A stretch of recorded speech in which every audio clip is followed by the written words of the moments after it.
quickly, the most trouble I ever got in for a joke that I wrote for Joan Rivers was a couple years ago. You know, the reality show, Joan and Melissa, Joan Knows Best, was really all about her staying at Melissa's house, and she hated Melissa's guest room. It was down in the basement. It was, for Joan, it was very small and not fancy, and she was always making fun of it. Now, you guys, this is like a year and a half after that horrible Ariel Castro had held those girls hostage in Cleveland for like 10 years. It was a terrible, terrible case. He was a terrible man. The girls got out and were okay. He went to jail. He actually hanged himself in prison. He was dead now, right? So this is a long time after that. Joan goes on the Today Show to promote season 4 of the reality show, and she does what I thought was a very benign little joke. She says to Al Roker, yeah, back in Melissa's guest room, I gotta tell you, Al, those poor girls held captive in Cleveland had more walk-around space.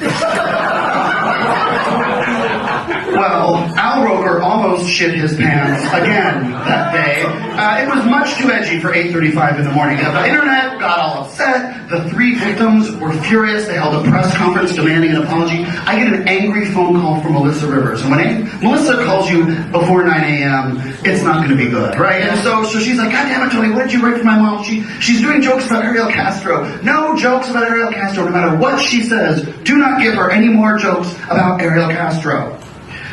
So, does anybody here want to guess what the next phone call I got was?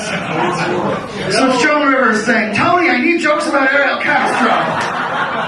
Everybody's pissed and it's wonderful.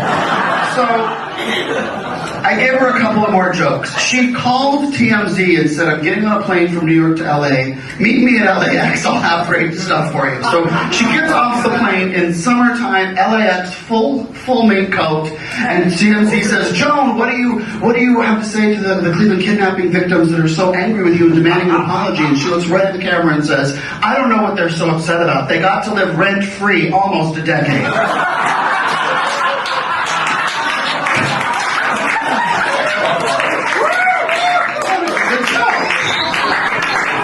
And if you ever wonder why Joan was always wearing a full-length fur coat, it's so she could deliver a line like this and then just flip it and exit. She looks at the camera and says, I mean, Jesus, I would love for a man to be that crazy about me. And flip.